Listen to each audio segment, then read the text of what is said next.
तो आज हम आपको पाठ संख्या 5, जैसा कि हमने कल आपको बताया था, पाठ संख्या 5 के बारे में हम चर्चा करेंगे। हमने आपसे कहा था कि डेरिवेटिव्स 11 कक्षा 11 में उसको थोड़ा पढ़िए, तो आप लोग पढ़े हैं। तो पाठ संख्या 5 है, पाठ संख्या 5 हमारा का चल नहीं रहा अच्छे से। सततता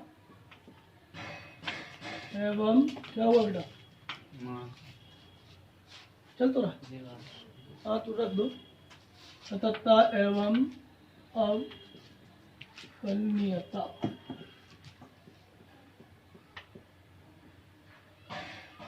जिसको हम अंग्रेजी में कहते हैं continuity and differentiability.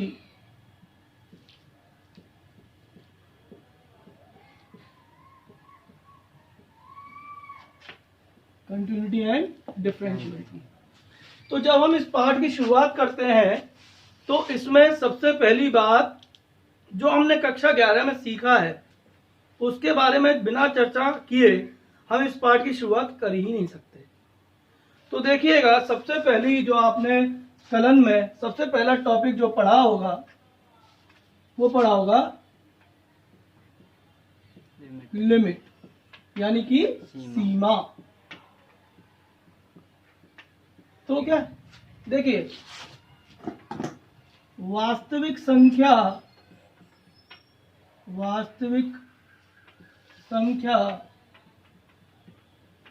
Capital L को फलन एफ(x) की सीमा कहेंगे जब x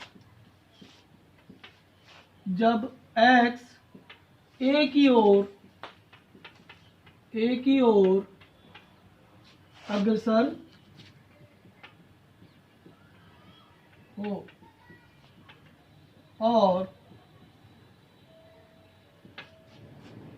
एप्सिलॉन ग्रेटर देन 0 तथा डेल्टा ग्रेटर देन 0। वास्तविक संख्या l को फलन f(x) की सीमा कहेंगे जब x a की ओर अग्रसर हो और एप्सिलॉन ग्रेटर देन 0। इस प्रकार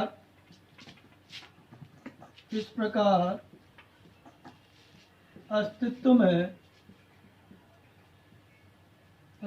में हो कि वास्तविक संख्या l को फलन f(x) की सीमा कहेंगे जब x a की ओर अग्रसर हो और एप्सिलॉन ग्रेटर देन 0 के लिए डेल्टा ग्रेटर देन 0 हो। 0 इस प्रकार अस्तित्व में हो कि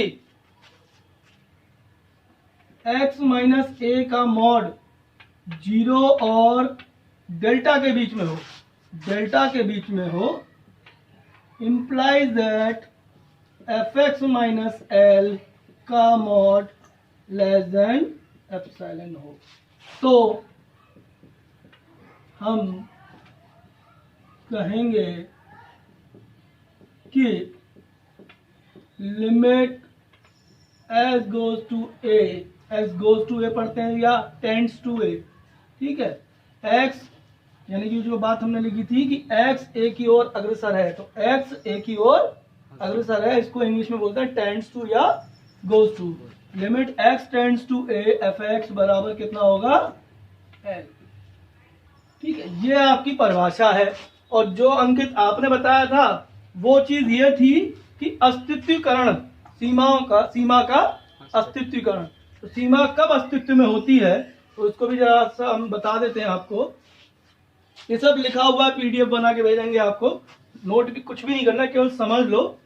हालांकि कभी पूछी नहीं जाती, लेकिन कोई अगर पूछे कि सीमा की परिभाषा क्या होती है तो रुकना नहीं है, आपको मालूम होना चाहिए, क्योंकि गणित के विद्यार्थी हैं आप सभी।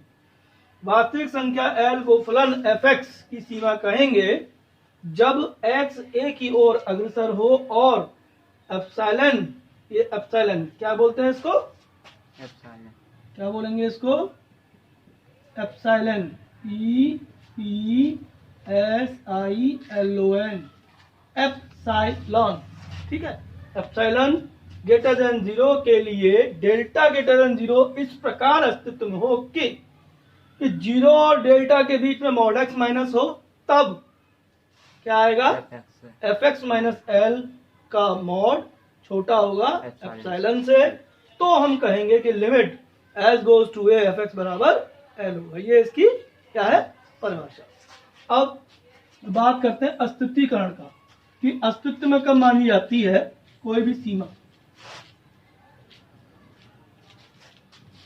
देखिए, सीमा का अस्तित्वीकरण,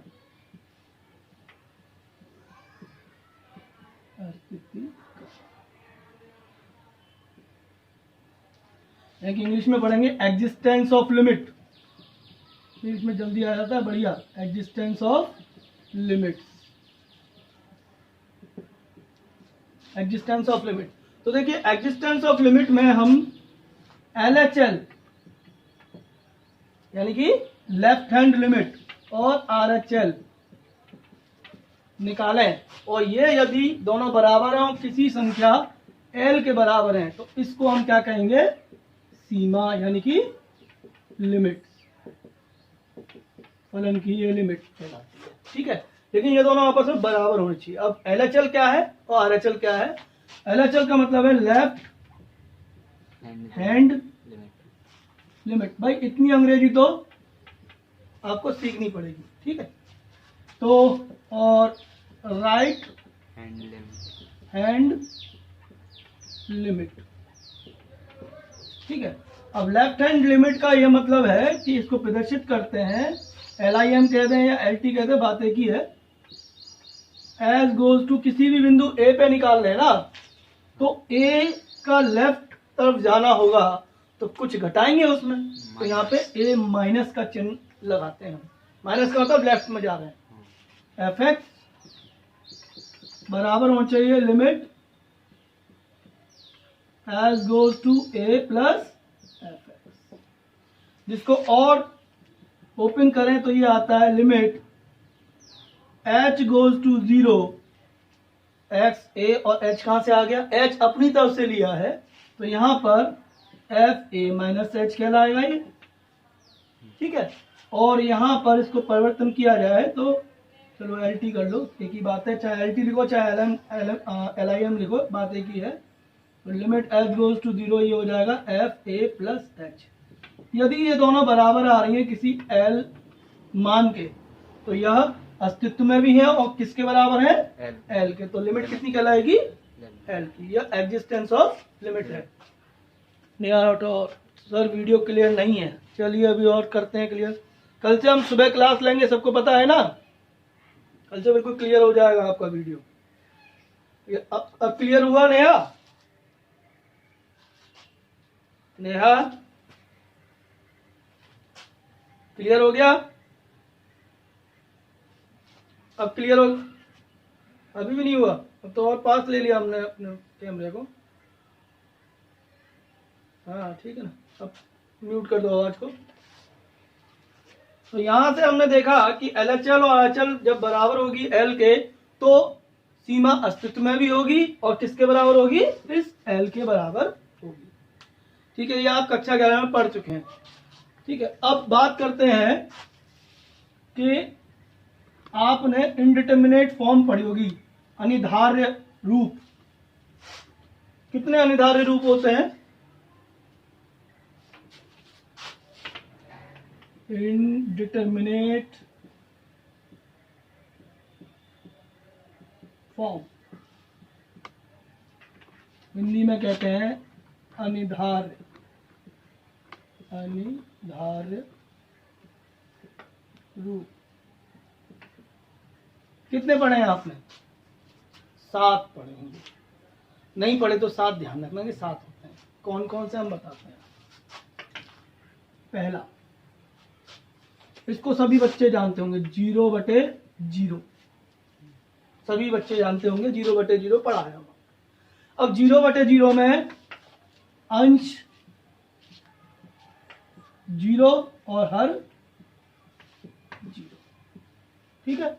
यदि अंश और हर 0 हो जाए तो यह जो रूप है इसको कभी भी नहीं कैलकुलेट किया जा सकता, निकाला नहीं जा सकता। इसीलिए इस अगर कहीं पे ये फॉर्म बन जाती है, ये रूप बन जाता है, तो दूसरा तरीका देखते हैं उसकी लिमिट निकालने का, ठीक है। दूसरा है इन्फिनिटी बाई इन्फिनिटी, यानी कि यहाँ पर अंश इनफाइनाइट और अनंत, यानी कि और हर भी कितना होगा, इनफाइनाइट। इनफाइनाइट। तो ये भी फॉर्म पढ़ी होगी आपने, है कि नहीं। इस फॉर्म को भी हम क्या कहते हैं, इंडिटरमिनेट फॉर्म, यानी कि अनिर्धारित रूप कहते हैं। तीसरा रूप आपने पढ़ा होगा 0 इंटू इन्फिनिटी, 0 गुणा इन्फिनिटी। अब ये कहोगे 0 का गुरुजी किसी में भी गुणा कर देते तो 0 बन जाता है, बिल्कुल सही बात है। लेकिन चूंकि हमें अनंत की परिभाषा नहीं मालूम कि अनंत क्या है, उसमें हम शून्य का गुणा करें, बिल्कुल सही बात है, शून्य आएगा, लेकिन इसको अभी तक कैलकुलेट परफेक्टली नहीं किया गया है, ठीक है। तो ये भी अनिर्धारित रूप है। यहाँ पर एक गुणनखंड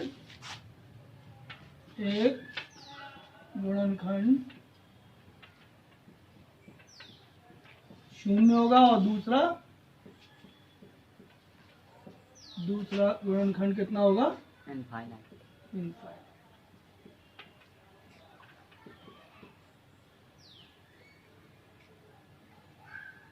ठीक है, दूसरा क्या होगा, इनफाइनाइट। चौथे की तरफ चलते हैं भाई। चौथा देखिए, चौथे में है इन्फिनिटी माइनस इन्फिनिटी। दो व्यंजक हैं, पहला व्यंजक भी अनंत और दूसरा व्यंजक भी अनंत, और बीच में लगा हुआ है माइनस का चिन्ह। तो ये भी कैलकुलेट नहीं किया सकता। क्यों नहीं किया जा सकता, जरा इस बात को समझ लीजिए। आपके अनुसार अनंत है मान लीजिए 10 अरब, और मेरे अनुसार है 100 अरब, तीसरे के अनुसार है 1000 अरब। तो अनंत की कोई परिभाषा नहीं है। अनंत का मतलब है कि जैसे ब्रह्मांड, या हम कहें ब्रह्मांड भी चलो हमारा ही है, मिल्की वे, तो वो एक हिस्सा है, यानी कि आकाश का एक हिस्सा है जहाँ सभी ग्रह और सभी जो क्षुद्र ग्रह हैं, कॉमेट्स हैं, सब घूम रहे हैं। अब ऐसी कितनी गैलेक्सीज, कितने ब्रह्मांड हमारे आकाश में मौजूद हैं, बहुत सारे, अनंत, उनकी कोई गणना नहीं है, ठीक है ना। तो ये अनंत यहाँ पे इसी बात को प्रदर्शित कर रहा है। तो अनंत में से अनंत घटाया तो ऐसा ना करना कि 0 बोल दो, तो अनंत में से अनंत घटेगा तो कुछ भी संभव नहीं है, इसीलिए कहते हैं अनिर्धार रूप, ठीक है। तो इसमें लिख लीजिए पहला व्यंजक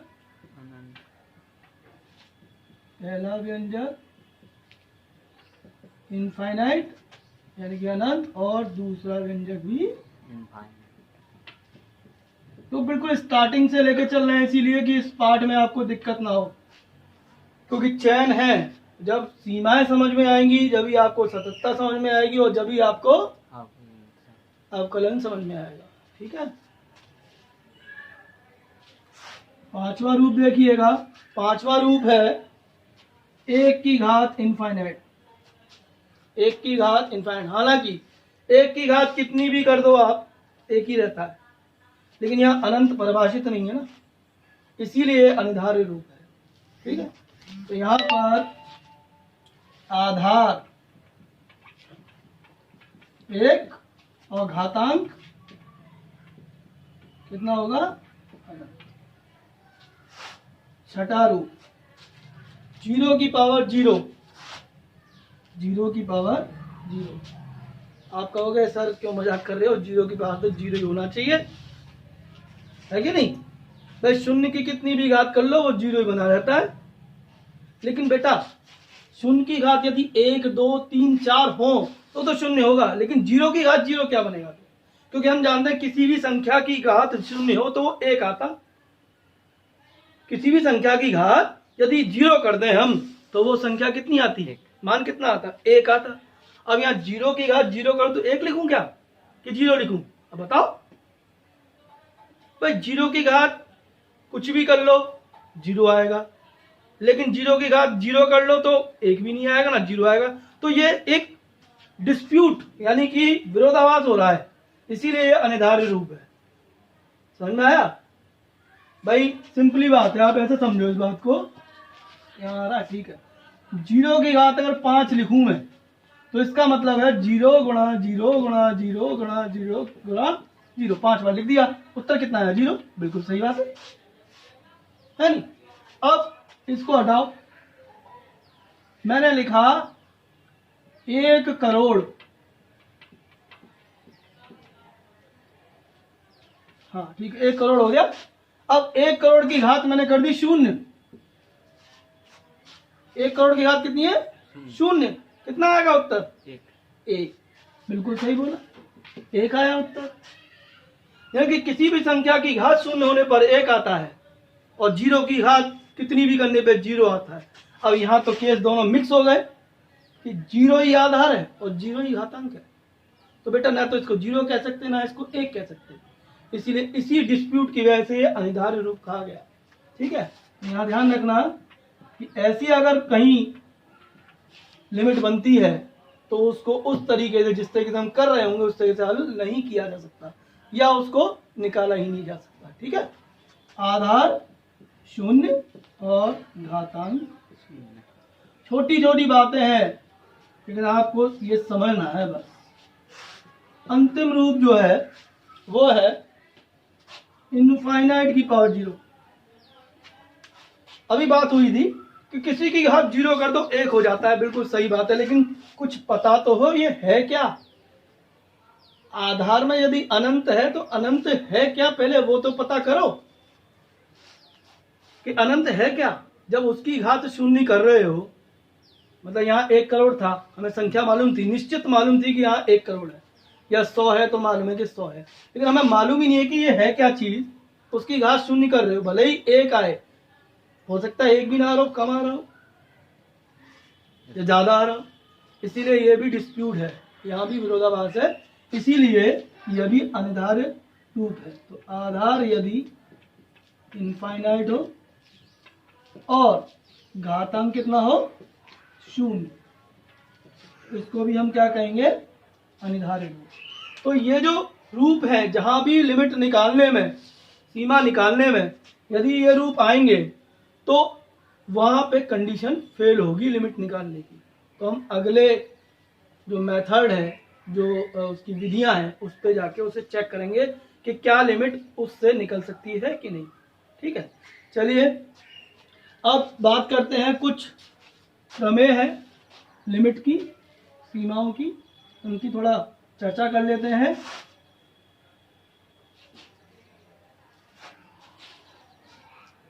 Some important theorems on limit। देखो इसको हिंदी में भी आप लिख सकते हो, कुछ महत्वपूर्ण प्रमेय सीमाओं की, बन भी सकता है अपने आप, कोई ऐसी समस्या वाली बात नहीं है। पहला देखिए, पहली थ्योरम, पहली प्रमेय समझिएगा, fx यदि fx बराबर k, जहां पर k एक अचर है, k एक अचर राशि है, अचर है, ठीक है। तो limit x goes to a fx बराबर कितना आएगा बताओ? L। कितना आएगा? l क्यों आएगा बेटा?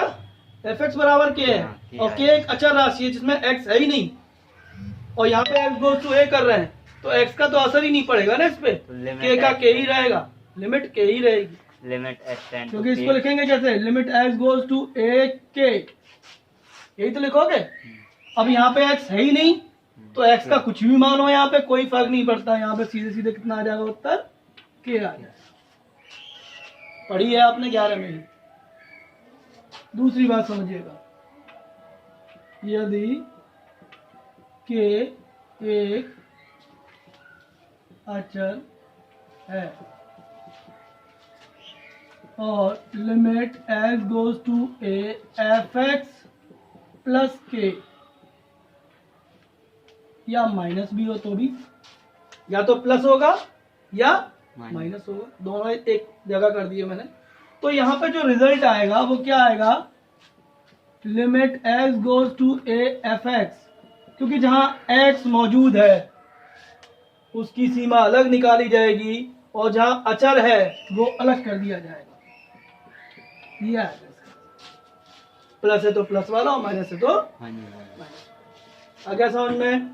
तीसरा देख लीजिए, यदि के एक अचर है, ये लिमिट का अलजेब्रा भी कहा जाता है, ध्यान रखना इस बात को। तो लिमिट एज गोज टू ए के एफ एक्स यदि है, यानी कि इसमें के का गुणा एफ एक्स से किया जा रहा हो, के है क्या, के एक अचर राशि है। तो यहाँ पर सीधे सीधे जो बोला हमने वही होगा, के पे लिमिट का कोई प्रभाव नहीं पड़ेगा और एफ एक्स क्योंकि वहां एक्स मौजूद है इसीलिए एफ एक्स लिमिट के अंदर है।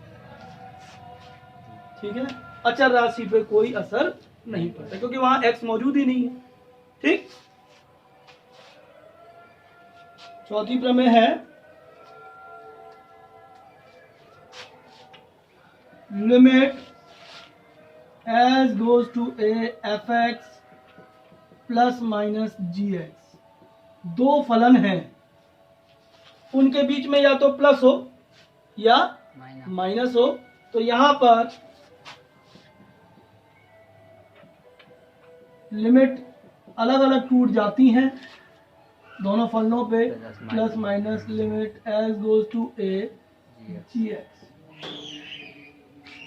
ठीक है, प्लस माइनस साइन बीच में आ गया, दोनों पे अलग अलग लिमिट टूट गई, यानी कि डिस्ट्रीब्यूट हो गई। ठीक है, डिस्ट्रीब्यूट को विघटित हो गई है ना। चलिए देखिए अगला, अगला देखिएगा, limit as goes to A F X गुणा जी एक्स यदि हो, तो इसको भी आपने पढ़ा हुआ है। एफ एक्स गुणा जी एक्स के लिए भी जैसे यहाँ पर जोड़े में या घटाव में अलग अलग हुआ है, उसी तरीके से यहाँ पर भी limit as goes to A F X अलग हो जाएगा और limit as goes to A G X अलग हो जाएगा। ठीक है, अगला है limit as goes to A F X बटे जी एक्स। जैसे गुणा में है वैसे ही भागफल में हो जाएगा। कैसे, limit as goes to A F X ऊपर बटे में limit as goes to A G X नीचे। देखिए लिमिट डिस्ट्रीब्यूट हो गई, एफ एक्स पे अलग और जी एक्स पे अलग। ठीक, परंतु limit as goes to A G X का मान जीरो ना हो जाए, ये ध्यान देने वाली बात है। यदि ये जीरो हो गया तो ये अनंत हो जाएगा, यानी कि इसकी लिमिट अपरिभाषित हो जाएगी। ठीक है, तो ये चीजें ध्यान रखनी है कि ये जी एक्स का मान इस लिमिट पर एक्स गोज टू ए पे जीरो ना हो पाए। ठीक है, चलिए अगला देखिए, मिटा देते हैं इसको।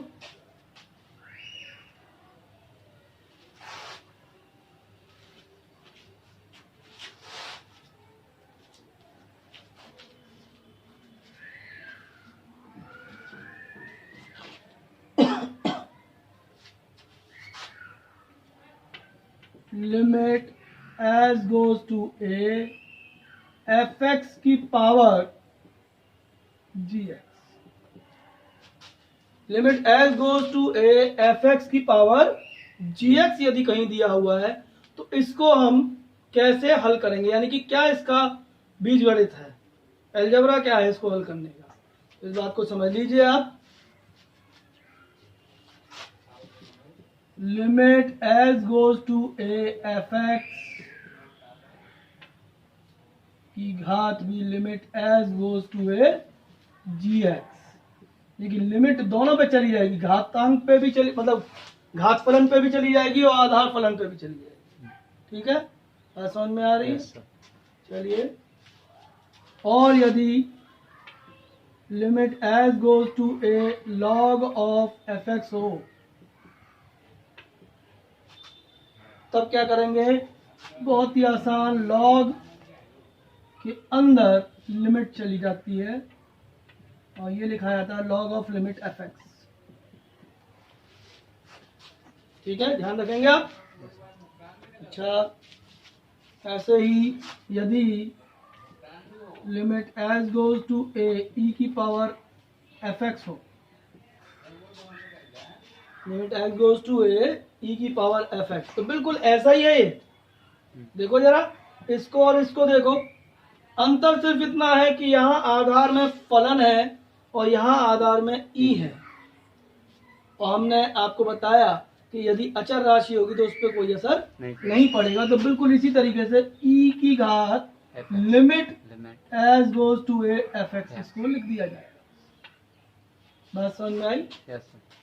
ठीक है, ये क्लियर है भाई सभी लोगों को?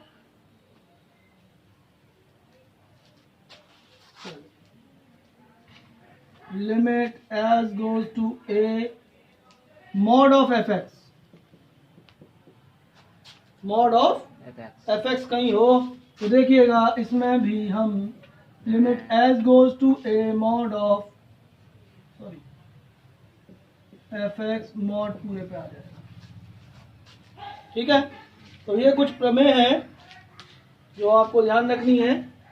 और चलो एक और चीज करा देते हैं, यदि एफ एक्स छोटा या बराबर है जी एक्स से, तो limit S goes to A F X भी छोटी या बराबर होगी जी एक्स से। ठीक है, इतनी बात समझ में आती है आपको? सभी लोग संतुष्ट हैं इस बात से? देखो, इन चीजों को ध्यान रखेंगे जब भी आपसे सीमाओं के सवाल और सततता के सवाल बनना शुरू होंगे। ठीक है, इसीलिए बताया जा रहा है। अब कुछ प्रसार, क्योंकि जब हम लिमिट शुरू करते हैं तो उसके डायरेक्ट फॉर्मूले हमें याद कराए जाते हैं कक्षा 11 में। क्यों भाई? डायरेक्ट फॉर्मूले, डायरेक्ट सूत्र याद करवाते हैं ना कि इसका ये है याद कर लो, इसका ये है याद कर लो। लेकिन कहीं ना कहीं हमारे दिमाग में एक विचारधारा आ जाती है कि ये रटा क्यों रहे, हमें इसका भी तो हल हो सकता है ना। तो रटा इसलिए जाता है या बताया, याद करने का आपसे इसलिए कहा जाता है क्योंकि आपको सवालों में डायरेक्ट इस्तेमाल करने हैं, इसलिए कहा जाता है। ऐसा नहीं है कि उसका कोई प्रूफ नहीं है तो उनका, लेकिन आपको प्रसार जानना जरूरी है। जैसे हम जानते हैं लिमिट साइन एक्स बटे एक्स, एक्स गोज टू 0 1 होता है, डायरेक्ट याद करा दिया।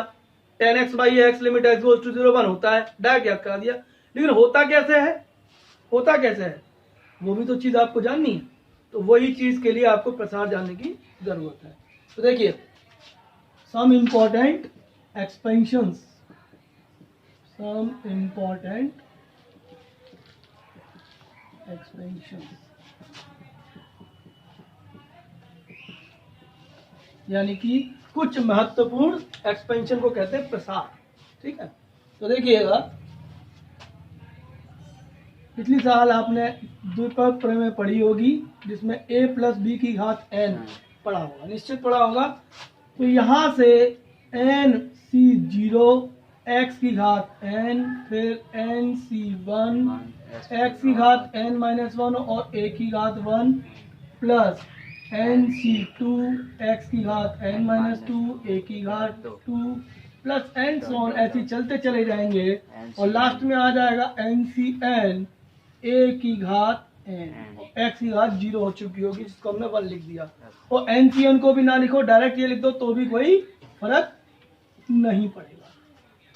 लेकिन यहाँ ध्यान देने वाली बात यह है कि n प्राकृत संख्या होनी चाहिए, यानी कि ये जो n हम ले रहे हैं नेचुरल नंबर यानी कि प्राकृत संख्या होनी चाहिए। ठीक है,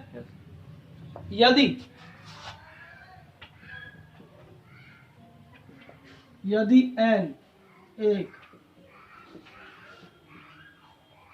ऋणात्मक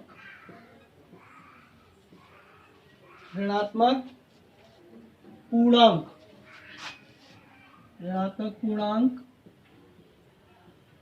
या अथवा धनात्मक भिन्न, धनात्मक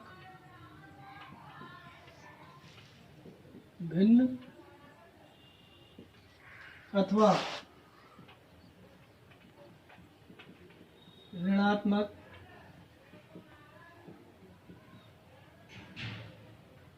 भिन्न हो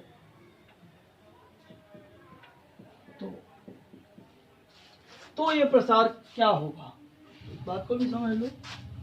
1 प्लस एक्स की घात n को आपने पढ़ा है ना।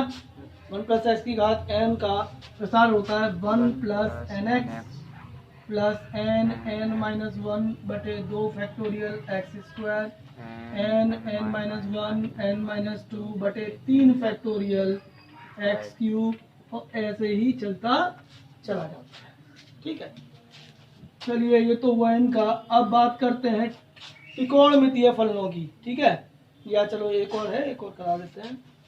देखिए x की घात n माइनस a की घात n बटे x माइनस a का यदि भागफल निकाला जाए तो उसका भागफल आता है यह x की घात n minus 1 plus a x की घात n माइनस 2। ठीक है, और फिर प्लस a स्क्वायर x की घात n minus 3 plus and so on, plus ऐसे ही करते चले जाएंगे और लास्ट में आ जाएगा। देखो सीधी बात है, x की घात n माइनस 1 है, a एक भी नहीं है, एक a बड़ा, एक x की घात कम हो गई। ठीक है, 2a पे माइनस 3 है।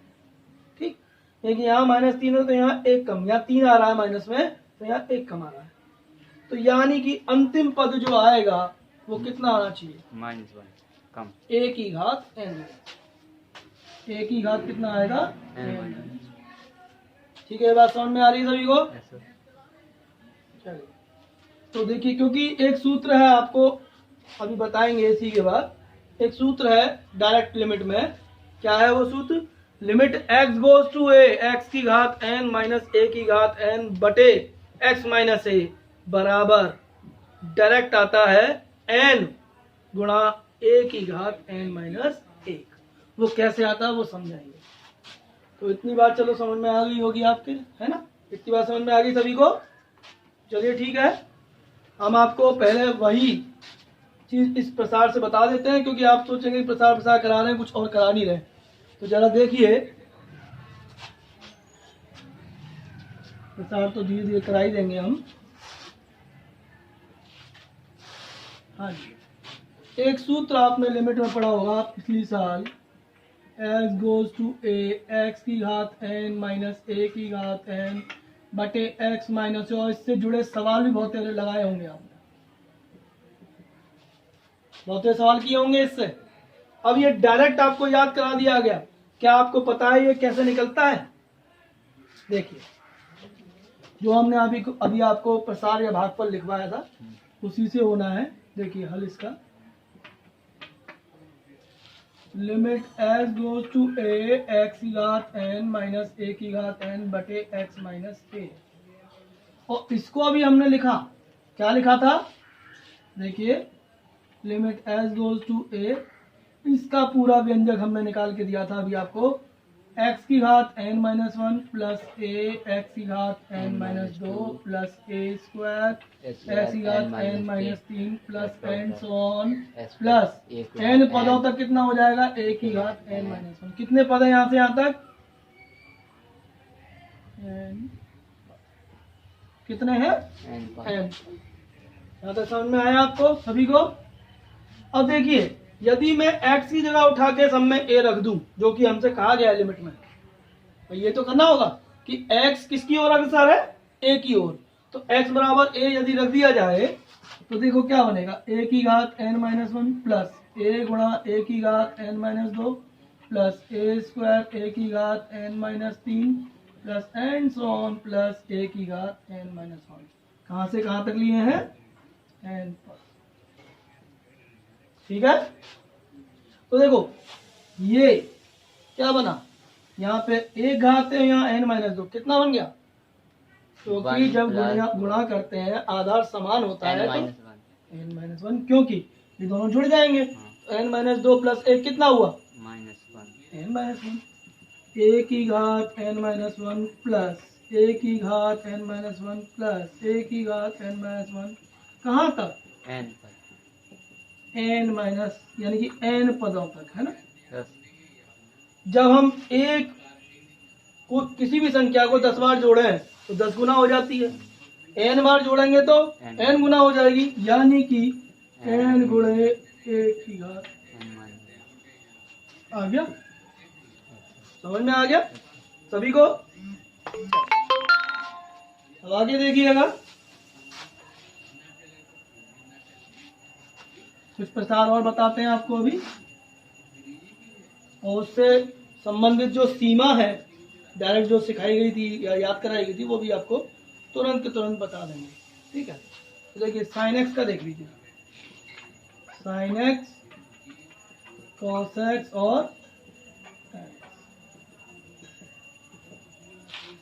साइन एक्स का प्रसार x minus x cube by 3 factorial plus x की घात 5 बाई 5 फैक्टोरियल माइनस एक्स की घात 7 बाई 7।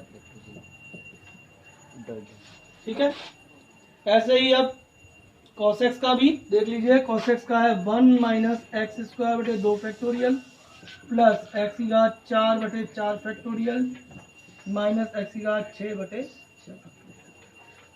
एक्स बटे 1, ठीक है, एक्स बटे 1, एक्स क्यूब बटे 3 प्लस 2x की घात 5 बटे 15 प्लस इतने की ही जरूरत पड़ेगी आपको। ठीक है, यह जो एक्सपेंशन है, प्रसार है, ये टेलर्स थ्योरम जो ग्रेजुएशन में आप पढ़ोगे वहाँ पूरा पूरा समझ में आ जाएगा कैसे निकाले जाते हैं। अभी के लिए केवल आप याद रखिए ये होते हैं, इतना तो याद रख सकते हो ना। अब देखो जो आपको सिखाया गया कक्षा 11 में कि limit x goes to 0 sine x बटे एक्स बराबर कितना दिखाया गया? 1। ये तो सिखाया गया था भाई, यस सर तो भाई यही था। अब देखिएगा इसको हल करें, limit S goes to 0 sine x बटे एक्स। ठीक है, अब देखिए limit S goes to 0 sine x का जो प्रसार है वो ये रहा, है कि नहीं? यस सर ये तो है प्रसार इसका। तो यहाँ पे अगर रख दें आप x माइनस एक्स क्यूब बटे 3 फैक्टोरियल प्लस एक्स की घात 5 बटे 5 फैक्टोरियल माइनस का एक्स की घात 7 बटे 7 फैक्टोरियल प्लस एंड सो बटे में क्या आएगा? x सभी में मौजूद है, ऊपर वाले में अंश में x सभी मौजूद है, उसको हम बाहर ले लें यानी कि कॉमन ले लें। तो limit h goes to 0, x common लिया तो 1 x की घात 2 बटे 3 फैक्टोरियल प्लस x की घात 4 बटे 5 factorial plus and so on कर दो, खत्म। ठीक है ना, बटे में x से x एक एक बार। यदि मैं अब x गोज टू 0 करूं, पहले करता तो 0 बाई 0 बन नहीं थी, लेकिन अब यदि मैं करूं तो नीचे 0 नहीं आएगा और ऊपर भी 0 नहीं आ रहा है। क्यों? क्योंकि यहां से लेकर यहां तक सारे x 0 हो जाएंगे, तो यहां कितना रह जाएगा? 1। उत्तर आ गया 1। ये एक्सपेंशन से हुआ। 10x के लिए भी ऐसे ही करते हैं। ठीक है, समझ रहे हैं आप लोग सभी? समझ में आ रहा है सभी को? चलो ठीक है, आज इतना ही। सुबह 7 बजे मिलते हैं, ठीक है? सुबह 7 बजे, ओके? बंद कर दें। ठीक है, आज इतना ही, धन्यवाद।